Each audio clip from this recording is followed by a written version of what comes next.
So today, it is my honor to introduce our next two guests. We have Dr. Kelly Blodgett, who is a native of Portland, and he's a pioneer in the field of oral health and dental medicine.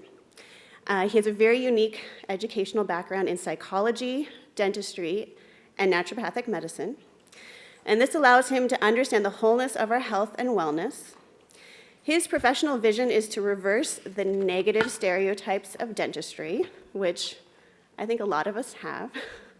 He and his team of exceptional professionals live out this vision by focusing on each individual patient's goals, removing barriers to health, and restoring the oral environment back to its optimal condition. Presenting with Dr. Blodgett is Mara Zander. She is a dental hygienist who's worked with Dr. Blodgett for 6 years. Her passion is personal connections with patients and helping them advocate for their own health. Both Mara and Dr. Blodgett are graduates of the American College of Integrative Medicine and Dentistry. So they're going to be speaking for about 45 minutes, and then we'll allow time for a few questions. We are going to be prompt in cutting that off at the end of our hour, but just know they have a booth in the exhibition hall, so you can find them there for any follow-up conversations you want to have. All right, now welcome our two guests.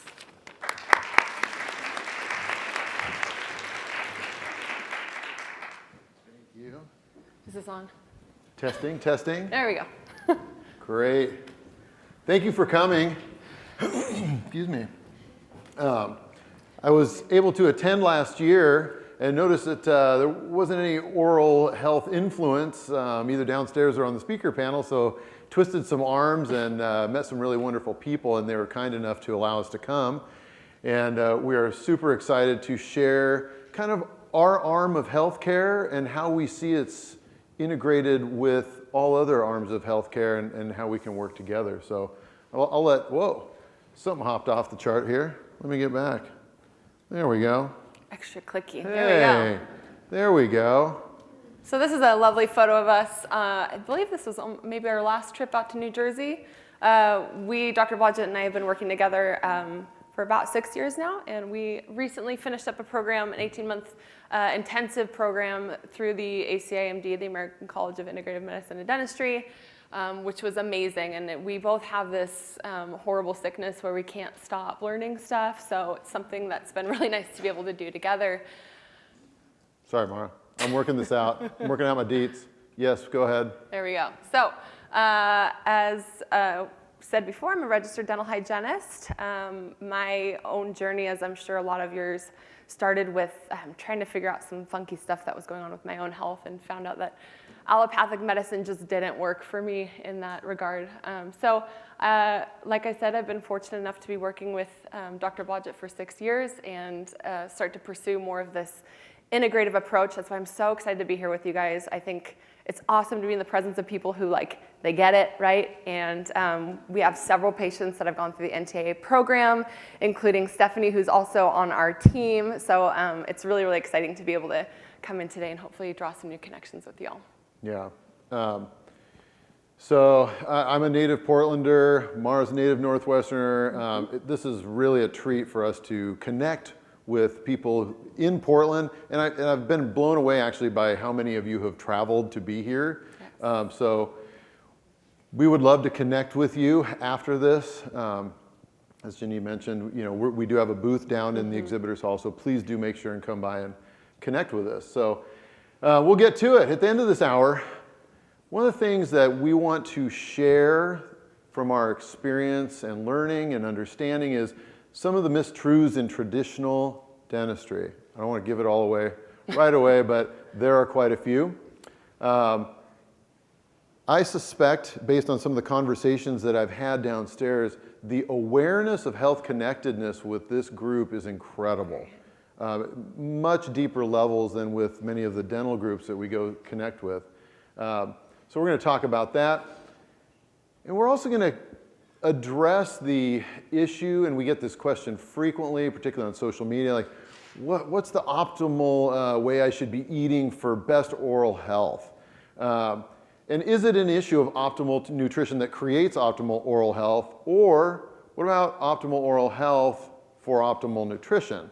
We're going to talk quite a bit about the things that our mouths are exposed to in our lifetimes are considerable, and a lot of it quite toxic. So that's going to be a lot of what we're discussing today. I want to try something out here.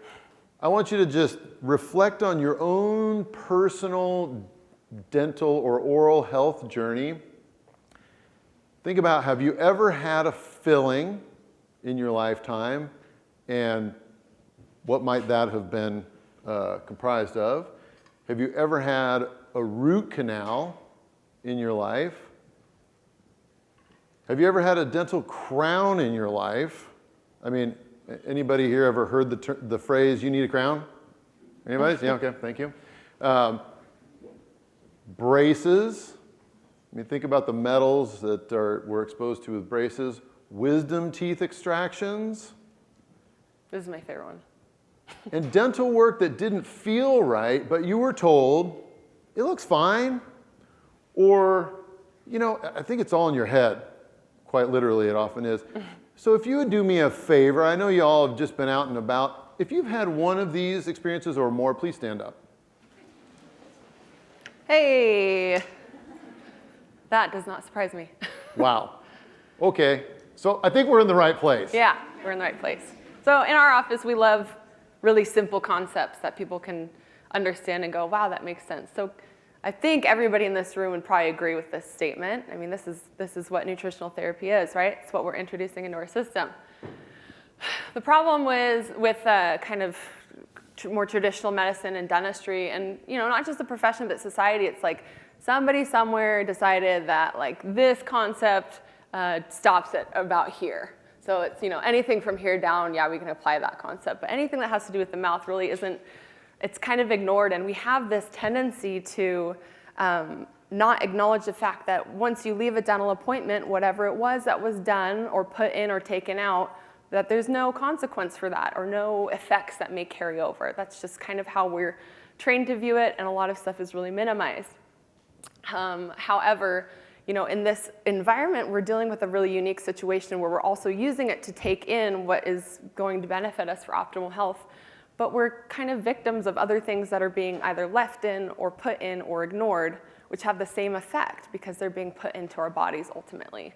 So you can go ahead and Thank you. Thank you, thank you. You bet. So I know you guys have a good emphasis on gut health in your training. I think that's super important. I think a lot of us can agree that's where a lot of basis of optimal health starts, not just from nutrition absorption, but also with our immune systems and where that's all originating from.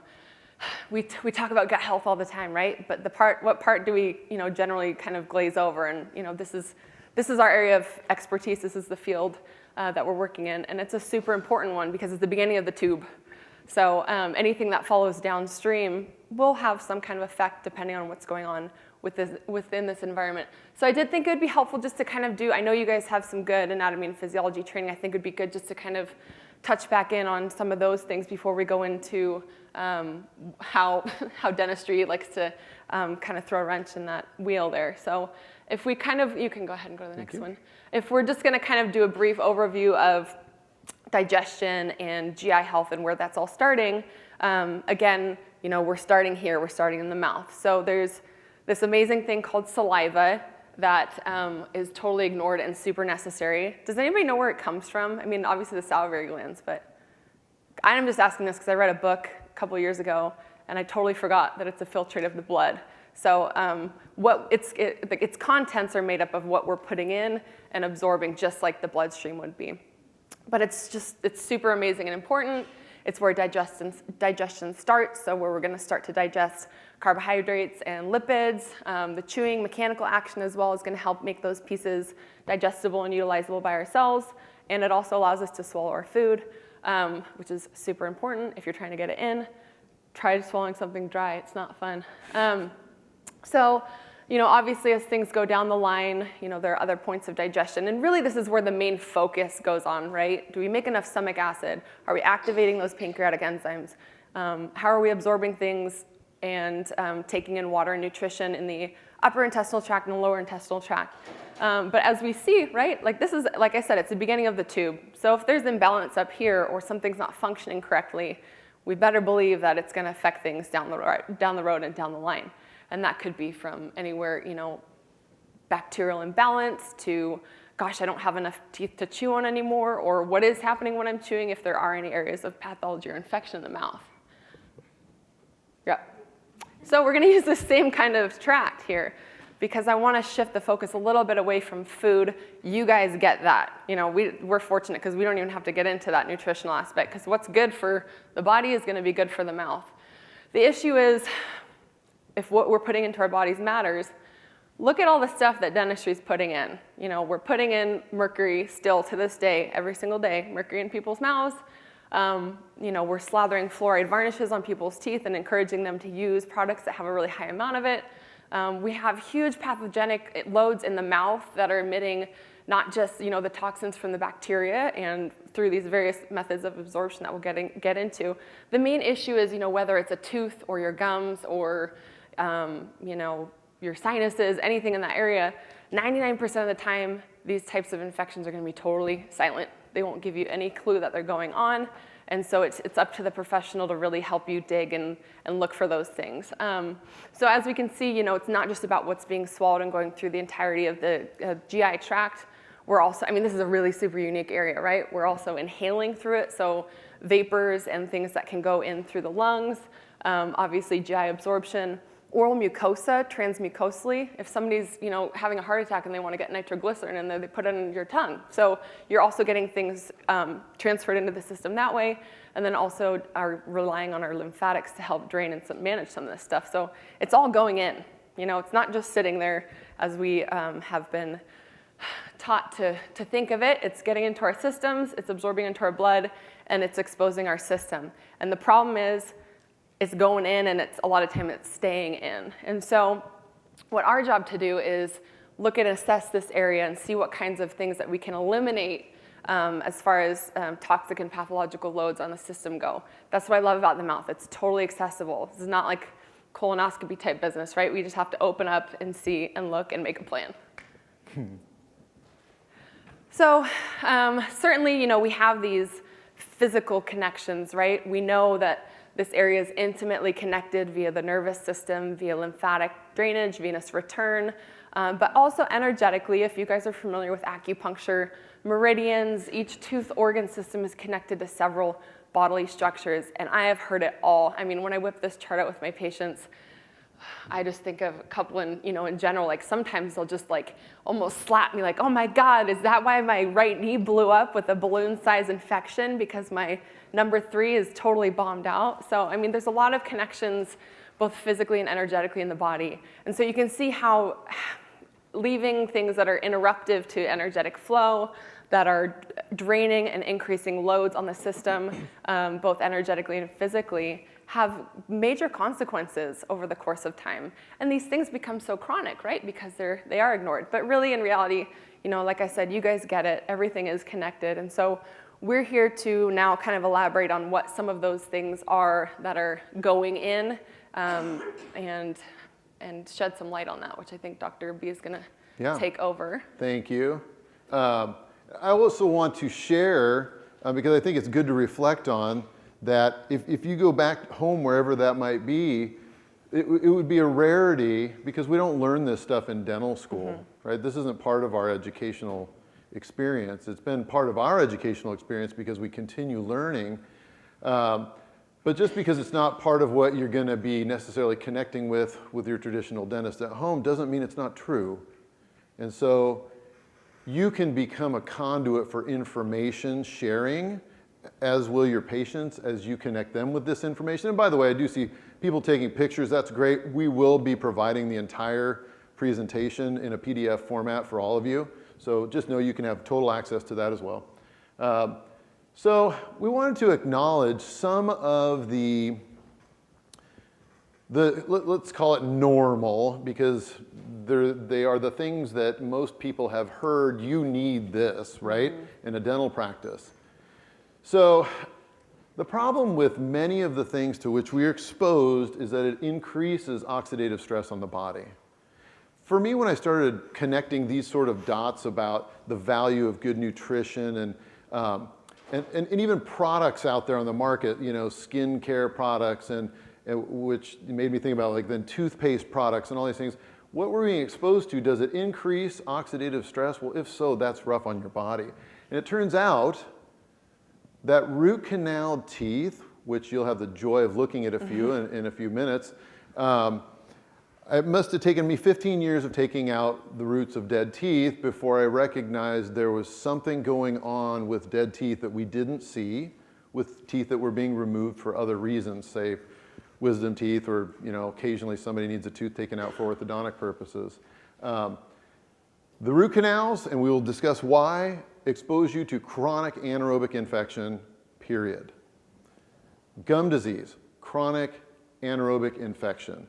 Cavitation lesions, which one of the questions I get frequently on social media is, difference between a cavity and a cavitation.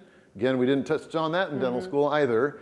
A cavity with which most of us are familiar, like a hole in a tooth or a black spot when the dentist is showing, a little x-ray. See that black spot here, And of course, you can't see it. But that would be in a tooth. A cavitation would refer to an area of bone where a tooth is removed. The soft tissue, think about that surgical site and how unique that is. You can't close it physically because there used to be something in that space. So we're relying on and crossing our fingers that a blood clot will form, it'll turn into new tissue, and sometimes that does in fact happen. However, with wisdom teeth, particularly in the lower jaw, because of gravity and the issues of things collecting down there, so frequently it collects with junk. The soft tissue closes over the top in a jiffy, and then you're left with this bolus of ultimately infection and dead necrotic material. And we're going to look at some of that too, not in a horribly gross way, but just to acknowledge that it exists, and it exists on a large scale, and it's connected to the heart meridian. So things to be aware of, right? Come on. Am I blocking you? No, I'm just, getting used to my mouse here. There we go. Hey, all right. Metal and chemical exposure. So even I got exposed to a mercury filling as a kid. Thankfully, I only had one. But, thankfully it wasn't a bad experience clinically. But in terms of an exposure standpoint, the more aware I became of this, it was just mind-blowing to me that I was allowed to have mercury shoved into my tooth, much of which was falling into the floor of my mouth. And I don't know what I swallowed and what I didn't. I was 12 or 13 at the time. And when we look at dentistry, mercury is just the most obvious one because it looks so unlike tooth structure. But fluoride, think about fluoride, like varnishes. It's gone from the fluoride rinses to the fluoride trays to now fluoride varnishes. And if you put that on a tooth, you don't walk home with a big balloon thing to keep your cheeks away from touching your teeth, right? So that oral mucosa, which is hopefully, and usually it is, pretty moist, is going to rub up on that, and you're going to absorb a lot of that fluoride. And fluoride, as we know scientifically, has negative effects on your body, as does mercury. Very neurotoxic. Some people, I threw up titanium on here. Most people aren't tremendously sensitive to titanium. However, in every titanium implant, it's an alloy, so there are other portions of metals in there. Nickel would be the most aggravating. And some people are sensitive to silver and gold and tin, and these are all palladium. They're all put in the mouth, and we don't really think twice about it. Come on, mouse. I'm really having fun with my... It's just like at work. Yeah, I know. Where's Jai? Yeah. I need Jai, my computer guy. And then epigenetics and oral maxillofacial development. This is so in your wheelhouse. Those of you that are Weston Price aficionados, like you're going to be familiar with this, that what we eat impacts the way our genes are expressed. Didn't cover this in dental school either, right? Certainly not a part of an orthodontic program. Maybe it was 7 years ago I had my first course in this line of thinking, and it was just totally altering to how we looked at skeletal development. And so important for young people to get on the right nutritional track early, and thank goodness you are all here and we can work together, because it's so important if we want to see them developing well and having space for the teeth, that they are genetically designed to have. You know, the solution when you have a small arch really isn't to pull 4 premolars and 4 wisdom teeth, yet that's what so many people experience. So we're going to step over here to the world of root canal therapy, because I know that some of you have heard the phrase, well, it looks like you need a root canal. Okay, and I want you to understand what happens when a tooth nerve, vascular supply, and lymphatics are yanked out of the tooth. Okay, so what I have on the right here is an image where I've artfully drawn in the gutta percha, which is a salmony, orangey, whatever color you want to call that. And on the left, we have a scanning electron microscopic image of the surface of your roots. Okay, so our enamel stops right at about our gum line. Unless you've had some gum recession, then it's above the gum line. The entire dentinal surface is porous like a sponge. That is exactly what it looks like. It's about 1 to 2 microns in diameter. Most of the bacteria that live in that environment, especially under the gum line, there you have your anaerobes, are, you know, maybe 0.1 to 0.3 microns in diameter. So it's really not very challenging, as you can see, for these bacteria to slowly migrate their way inside a tooth. And dentin, I mean, it would be really nice if the dentin of the tooth was all linear, you know, and it just all went straight into the center and that was that, but it's not. It's convoluted and has all sorts of pathways. And so once it gets in, it migrates all the way down to the apex of the tooth. And then what we're going to see, there we go. This is the gross part. These are all teeth that I personally extracted. And somewhere in the lineage of taking teeth like this out, it struck me that, you know, I've done root canals for 15 years at that time. Where'd the darkness come from? You know, and I had to start thinking outside the box of well, root canal teeth are fine. And also notice that at the tips of many of these, not all, but most, you'll see soft tissue pathology attached to the root, or the tooth came out and we had to scoop that out. So when I'm talking to patients, I often help them understand how this system works in that, think of it like a funnel.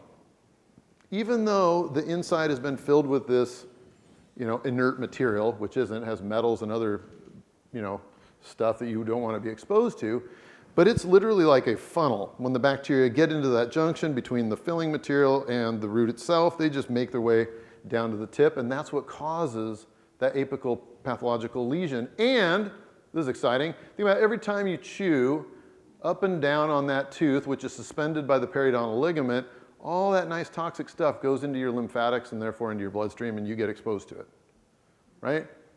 So the next time you hear, you know, a dentist telling you need a root canal, this is where you're headed, every time, okay? How do I know that? Well, let's take a look here. These are all DNA reports of roots of teeth that I took out. I cut off the top of the tooth so that there was nothing exposed to the oral environment itself.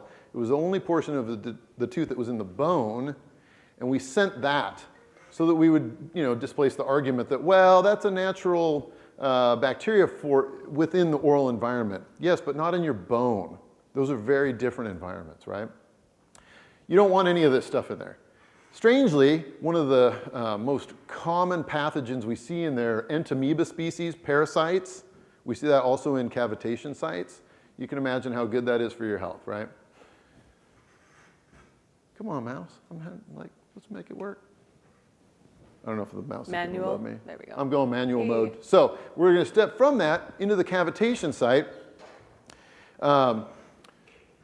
Thank goodness for our patients, I have to say. It is through them that I've been exposed to most of these concepts. When somebody comes in and asks us, well, are you familiar with cavitation lesions?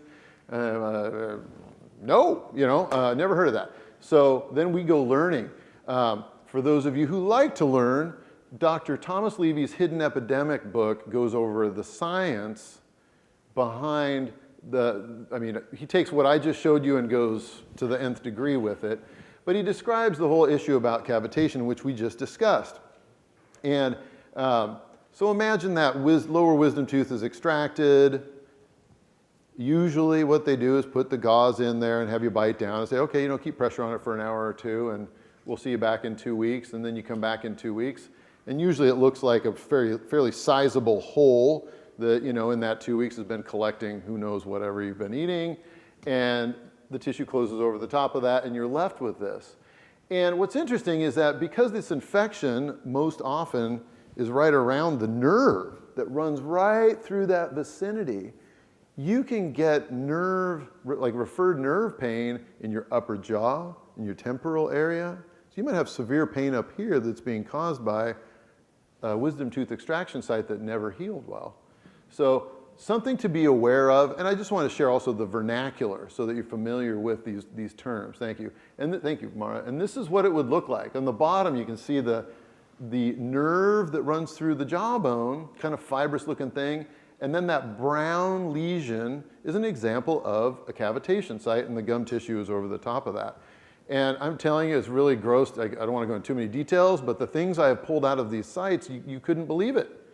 I mean, like chunks of stuff that have been in there. I mean, imagine asking somebody, when did you have these wisdom teeth out? Oh, it was about 1974.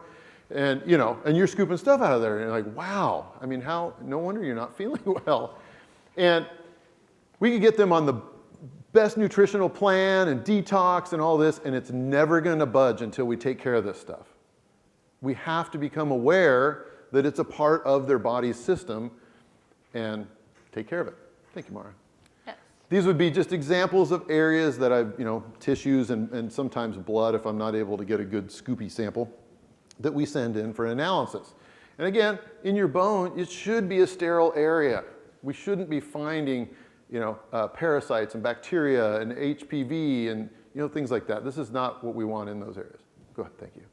Okay, so this is my wheelhouse. This is what I am mainly treating with patients in our office. So anybody ever dealt with like a little bit of bleeding on their floss or their toothbrush? Yeah. So I would say, they say it's estimated that it's, about half of Americans that deal with some kind of periodontal issue. I would argue it's way higher than that. And the issue is when we're seeing this kind of like gingivitis stage where gums are bleeding, they're swollen, they're tender, they're red, that's almost more dangerous than when we start to see people who are having more advanced periodontal disease where bone's going away. And this is what I'm seeing in I would argue at least 90% of my patients.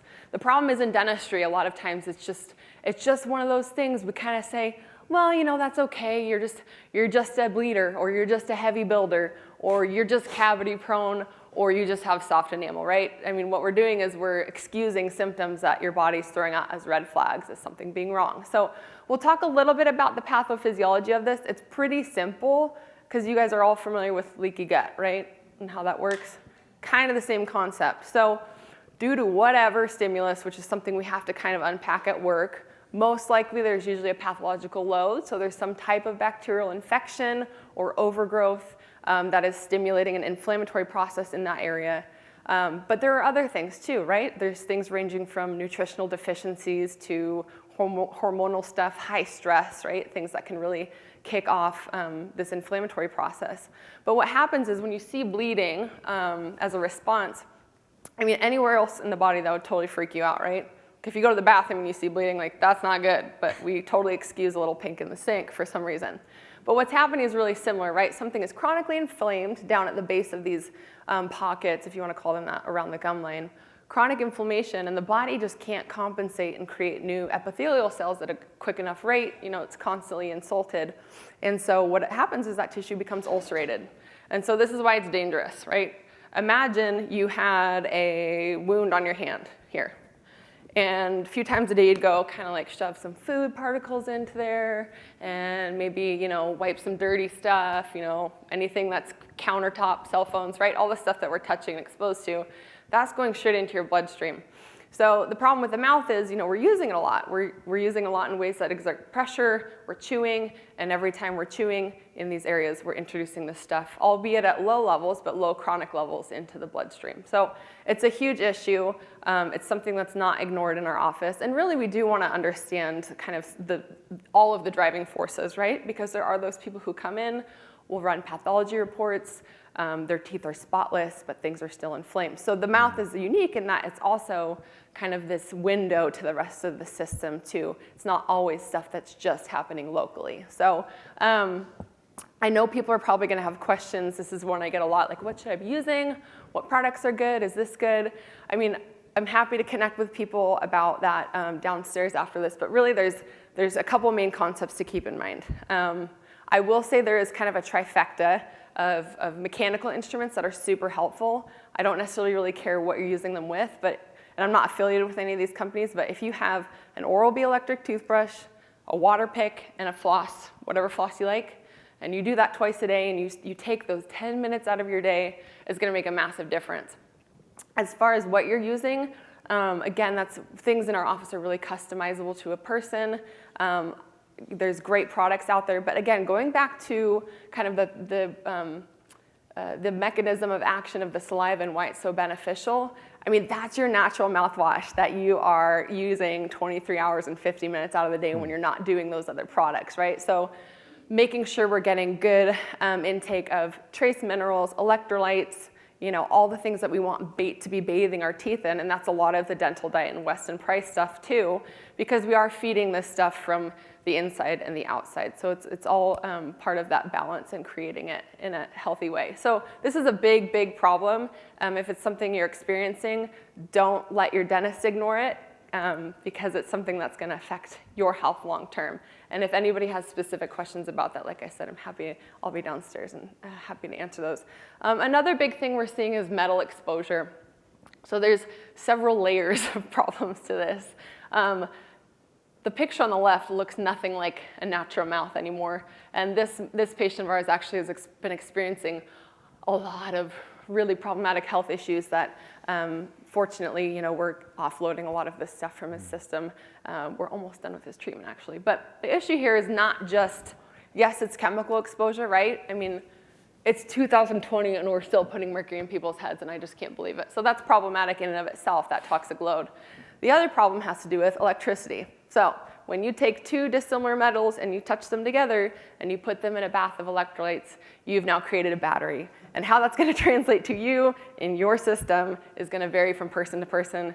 It's not good, because none of that's really resonating with what our normal rhythms and energy flow is. It's another type of blockage. The picture on the right is a good example of, this is actually, if you look closely, and I've seen this before in kiddos, but these are oftentimes kids who come in and they're water picking, they're doing all this stuff. I mean, braces are really hard to clean around. Their teeth are spotless, but their gums are hugely inflamed and it's allergic, right? So this stuff is allergy inducing. I mean, if you can't wear nickel earrings, why is it suddenly okay to fill your mouth up with nickel brackets? So these are all things like the point that we're kind of trying to make is these things all are things that we're putting into our body. They all have consequence, obviously locally, but systematically as well. And I think this is going to be a good place. I love that we're wrapping up on this. Sure, yeah, absolutely. This is an important case. Absolutely. So this is, you know, one of my favorite human beings, Bonnie. She's been in my care for many years. I mean, my pre-integrative biological dental approach days, certainly. And so I didn't actually do any of these root canals on her. Like, all of this stuff had been in her mouth for decades, even the implants. If you notice, like, there isn't a tooth in her mouth that hasn't been touched with something. Every one of those teeth represents chemistry that is non-native, which all has significance. So part of Bonnie's health story is that, you're gonna love this, she started working with a nutritional therapist who could not make heads or tails based on what she was doing at home, her detox plans, all this. Like, why is your blood work so out of whack? On top of that, she'd been seeing a chiropractor because, you know, she had like neck problems and her shoulder was constantly in pain and just, you know, not feeling well, certainly not thriving. So Bonnie finally decides, based on what we were seeing on the cone beam scan here and the infection around these root canals, I want to get those things out. I just absolutely believe they're affecting my health. Turns out she also has a very significant nickel allergy, so the implants had to go. So the first thing that we did was take out the left side of her mouth, okay? As you're looking at it, it is our right side, but that's the left side of her mouth. The reason that we do that is that poor Bonnie needs to have a place she can chew, right? I mean, she could have chosen to take them all out, but I appreciate that approach. So we took the left side out. Got to get the nutrition in still somehow. It's hard to chew with your front teeth. If you don't believe me, go home tonight and try it. You know, it's a good time. So we took out the left side. Go ahead. Yes, thank you. Notice in these roots, and I do my very best every time I take roots out to get high definition photographs of every root. Right? And notice there's darkness in all of these roots that I can guarantee you was not there when she initially had the root canals. Go to the next one. And then we sent this in for analysis and found like all this garbage is literally sitting within her bone and going into her cardiovascular system on a minute-by-minute basis. So no wonder she didn't feel well, okay? And what was interesting, thank you, no, it's okay, thank you very much. She's quick trigger. What was interesting is then a couple months later, by the way, she had a pretty good recovery, didn't have a lot of discomfort, which was lovely. We did use LPRF, which is a distillate of her own blood, to graft so she could heal quickly. But her cholesterol came in line. Her neck pain that night was gone. I can't explain that. I don't know exactly what happened energetically, but I do know we removed metals to which she was allergic. We removed a significant amount of infection. We unloaded her body from quite a significant bioburden, right? And it has not returned. This past Monday, we actually then did the next phase for her, and she is choosing to go through a time where she's just on her front teeth, but the other side of 6 root canals came out.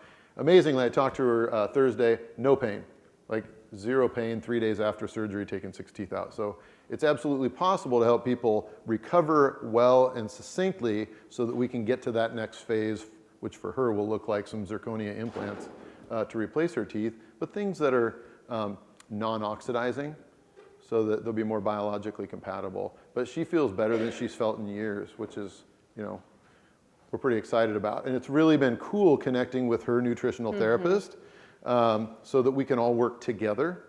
You know, that's the whole goal, is that the nutritional therapist would probably be outside their scope of practice to take teeth out. And similarly, you know, we're not going to make a lot of advice on what things that you should be doing for your GI health. I mean, it's like we need each other. So. Which is totally the point we're going to end on, I think. I love it. This is a big deal to me, kind of as I was introduced. My passion is really connecting with a person on an individual level, right? I'm not treating their teeth. We're not, you know, it's not about guts. It's just about the human being, right, at the end of the day. And that takes knowledge about all of those aspects of their health. But really, when it all boils down to it, we're here to treat people as an entire system. And like to Dr. Blodgett's point, it takes a team of people. And that's why it was so cool with Megan, who is Bonnie's functional nutritionist. Once that light bulb went off and we started making those connections, I mean, now we're able to help people exponentially in a way that we weren't before. And that's the hope with this type of connection too. My other hope is that for everybody who is in here who is on their own health journey, which I feel like is probably everybody, I think that's why a lot of people get into these fields, just recognizing that this is information that you guys can use for your own health as well as understanding your clients to a deeper degree. And we'd be more than happy to probably field some questions once we wrap things up here. I know we have a couple sources. Yeah, and again, these are simply here so that when you do download the PDF, that you'll have these resources.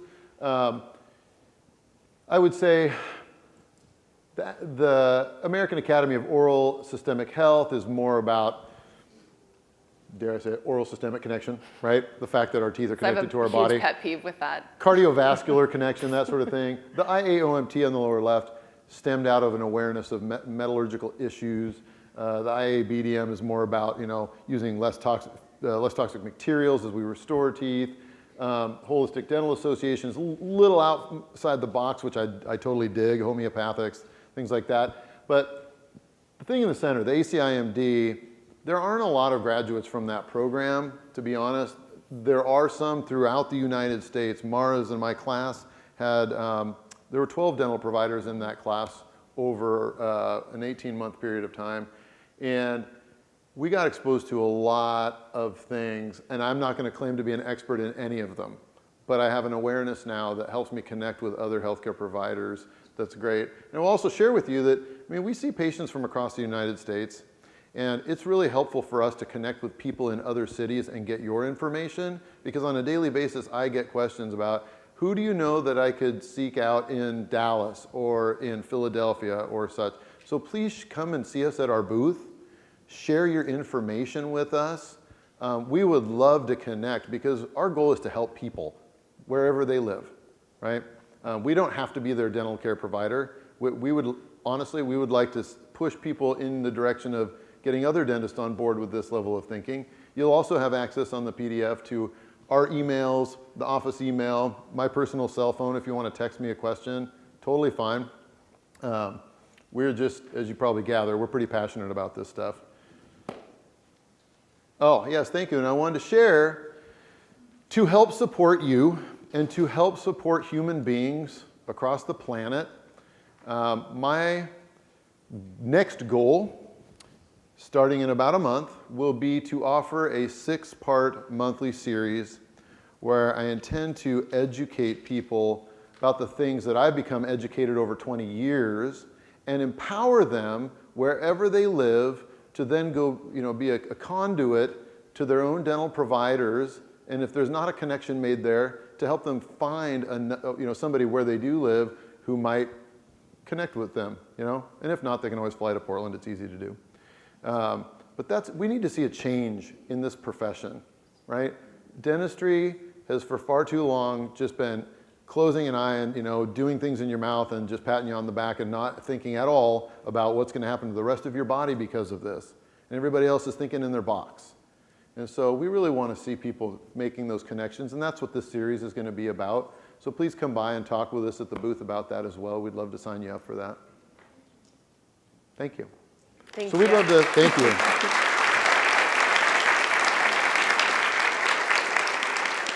We have about 10 minutes. We want to respect the time of the entire thing. So if you have a question, please come up to the microphones, and we'll go one at a time until we get the, and then we'll. Yes, ma'am. Hi, thank you. That was fascinating.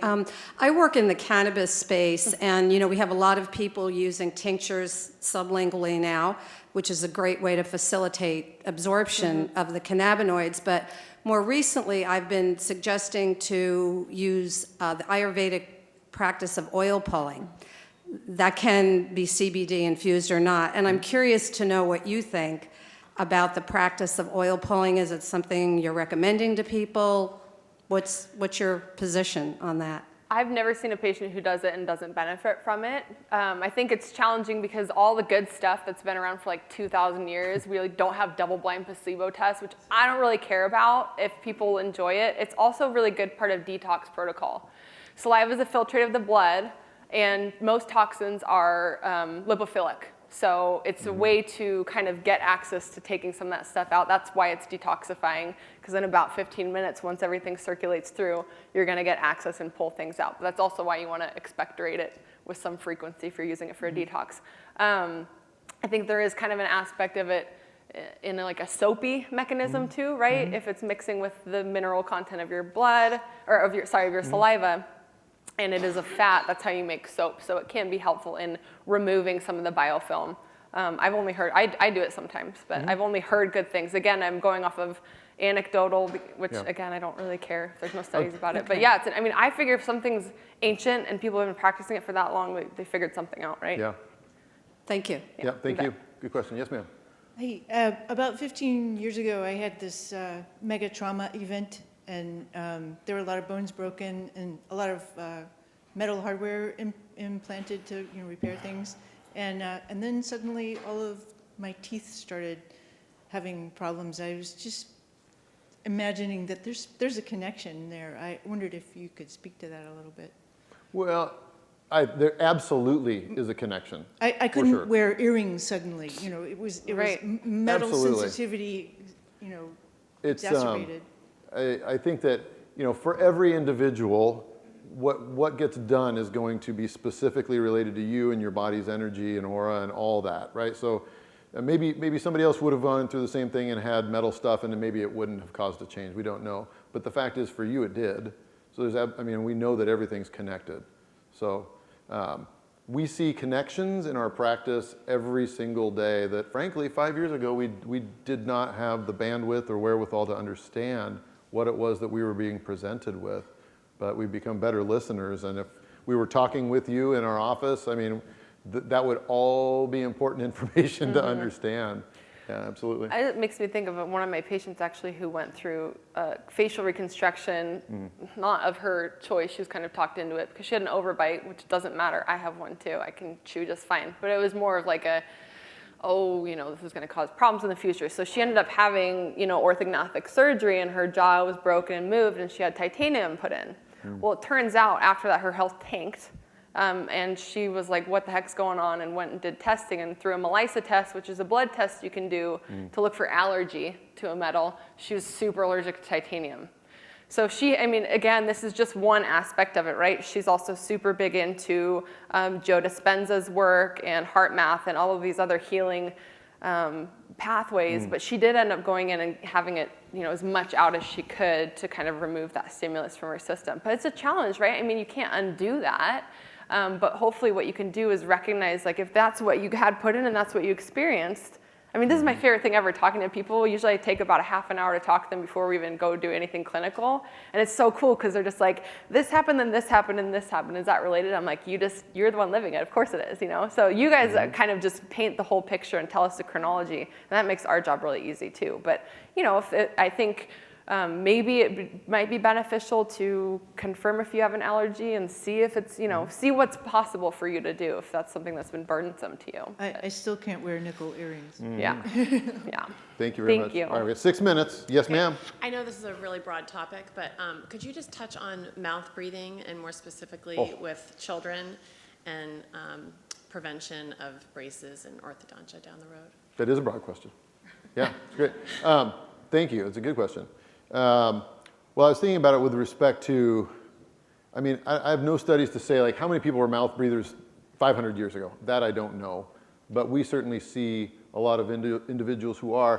Part of what's interesting in our practice is that every new patient receives a 3D cone beam CT scan so that we can three-dimensionally look through their head, because that pipe, not just the oral one, but the nasal one, ethmoid sinuses, sphenoid sinuses, everything's connected. And we need to understand, how are they breathing, right? It has an influence. And I think if you do go back and look at Weston Price's work, we don't really need to reinvent the wheel. It's pretty clear when you eat a healthful diet, you're breastfed, things that have really been pushed out of being stylish or in vogue, right? It's going to have, it has had a significant altering effect. And then we see people in the office where the mouth is all red. There's a very unique pattern of what a mouth breather's tissues look like. And it's not good, right?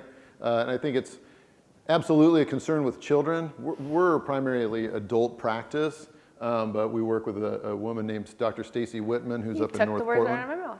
What's that? I said you took the words right out of my mouth. Yeah, she's amazing, and she's, as well as an orthodontist in town, Jenny Crow, who's studying more about that and seeking to help children develop maximally in their oral and maxillofacial region. It's hugely important. I think it's a massively important topic, especially in kiddos, because the real challenge is when they were set up that way, early orthodontia, habitually, maybe not learning how to breathe through their nose, right? Because some of it is programming up here too. And then as adults, it's just like, wow, this is really tough to untangle. So the earlier you can intervene with that stuff, there are certain practices, myofascial training, mouth taping, all kinds of stuff that you can implement. But yeah, it's massively important. We could talk for like a whole day on that, for sure. Yeah. But thanks for bringing it up. Yeah. Yes? I am curious about two products that I've recently incorporated into my in-home dental care routine. One is like an ionic mineral solution for trying to prevent enamel erosion. The product I'm using is called Dr. Harry's. I've heard of that. So I'm curious if that has validity, if that's something that we can actually hope for using, something other than a mineral-dense diet and everything else that we know to do. And then the other is ozonated coconut oil. I'm wondering if there's any concerns where that would be too aggressive to use on any sort of regular basis, or if there's any contraindications on those two things. Contraindications, the thing is, I think those are both great products. Like, I'm always like, if you're comfortable swallowing it, then that's okay to use. But if you're not, you know, again, we're so individualized with our care. I think neither of those things are harmful in any way. I think they're helpful. Obviously, ozonated everything is, I mean, it's a magic gas. It's super awesome. So especially if we're having any kind of pathological overgrowth or we're trying to do some bacterial biofilm management, I think that's a really helpful tool. Depending on what concentrations you're using too. But I think it's one of those things where when we see people, oftentimes we're doing reports on the front end, like salivary testing, just to see what's there and familiarize ourselves with what would maybe be beneficial to them. But truly, I mean, I have patients that brush with a dry toothbrush and, you know, floss, and that's their routine, and maybe rinse with a little salt water. And again, it's just, I can't ignore looking at somebody as an entire system. And frankly, in my opinion, I think diet is just, it's the king of it all. Well, I mean, yeah, our saliva was designed to keep our teeth for a lifetime. Unfortunately, our modern diets do a lot to dissuade our health in that regard. So it's, I mean, I think about when I was in high school, nobody had twist top soda and whatever, and today, you know, it's all plastic bottles, and, you know, people can sip on this stuff all day long. So I think that the influence of the things we expose ourselves to all day long have a much more significant impact than what we're brushing with for that, let's say, 2 minutes if we're being, you know, really going for it at night. But if it works for you, then I say do it. You know, it's the same thing with oil pulling. Like, if it's working, keep doing it.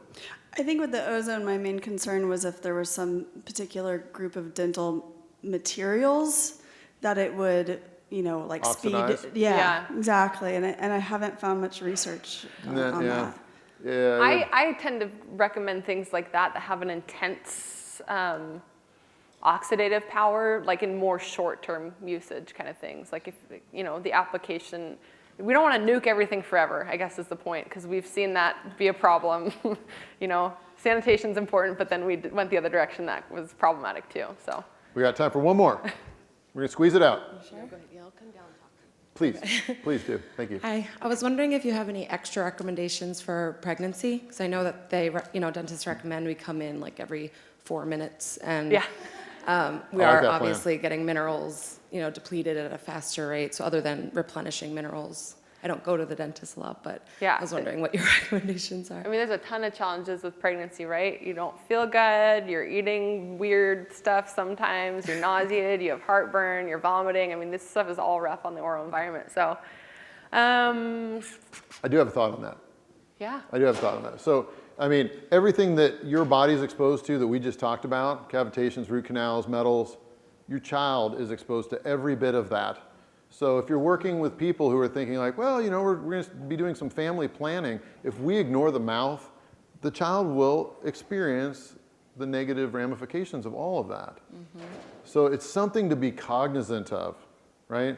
I mean, we work with a lot of other healthcare providers, and it's trying to get that message across. I mean, if you're a fertility specialist, for instance, but every dentist is telling you that the mercury fillings are fine, you're going to think like, well, it's fine, but it's. I mean, the science is clear.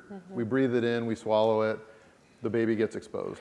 And I think also with a lot of the new literature with the its causative effects, right, of a lot of these oral pathogens, particularly when it comes to cardiovascular events. Yeah. The same literature is there with causative effects of certain strains of oral pathogens. So that's, you know, usually gum infection, which again, like I was saying, it's just kind of like, it's fine. You know, you're pregnant, you're going to be bleeding more, which is partially true, but we still want to manage that stuff because it can have an effect on things like, you know, preterm, low birth weight, that kind of stuff. So. Okay, thank you. But we can, question. if you want to come down, we can talk. Yeah, some please come and tips. see us. Thank you so much for your time. Thank we really you. appreciate it.